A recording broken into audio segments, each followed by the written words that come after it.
Let's say you lose your job and you get into a tiny little problem.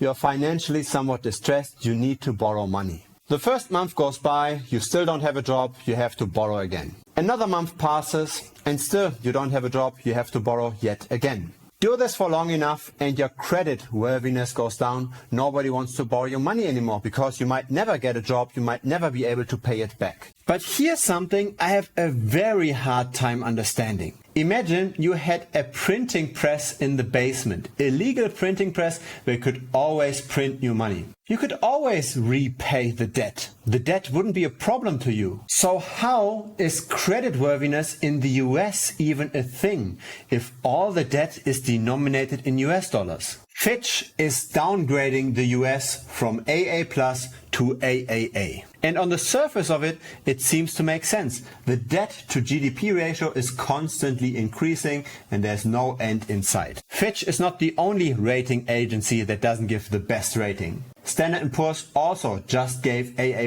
not AAA. Now let's have a quick look what Janet Yellen, the Treasury, is saying. Treasury Secretary Janet Yellen responding to Fitch's downgrade of the U.S.'s credit rating, saying, quote, I strongly disagree with Fitch's decision. The change announced today is arbitrary and based on outdated data. Fitch's quantitative ratings model declined markedly between 2018 and 2020, and yet Fitch is announcing its change now, despite the progress that we see in many of the indicators that Fitch relies on for its decision.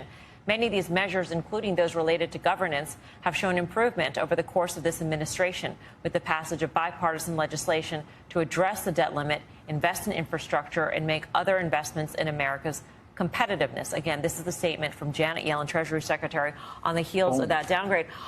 Karen, you brought up an interesting point in terms of how this could help Jerome Powell. Yes.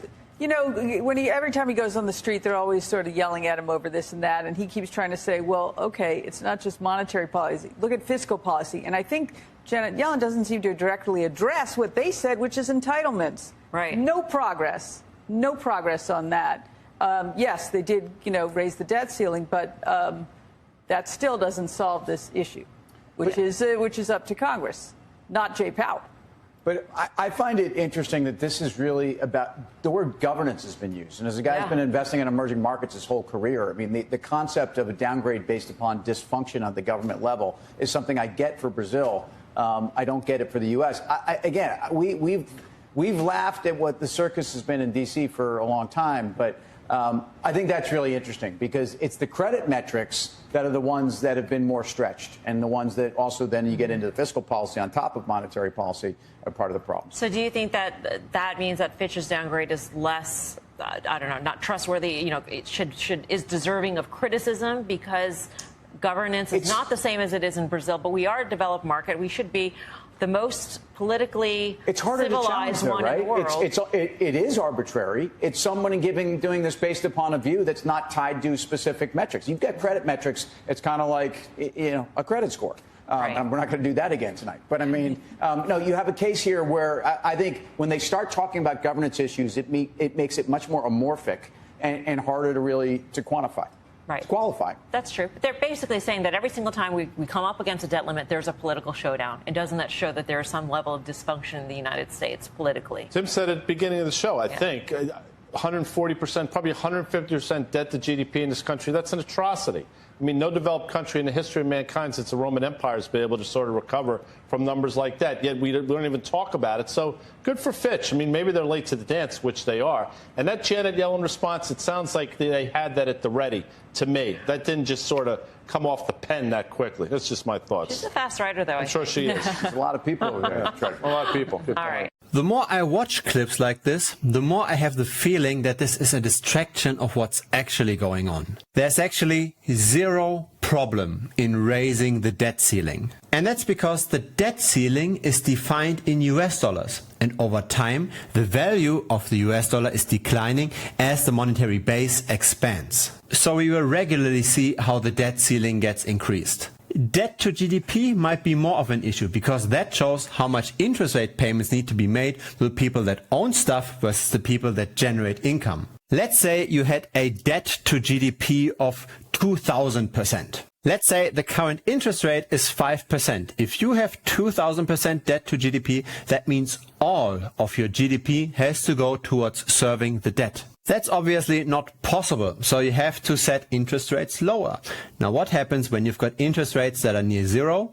Everybody can borrow for free, the monetary base expands very quickly, we get inflation. First, the inflation happens in the hard monies, say property or Bitcoin, for example.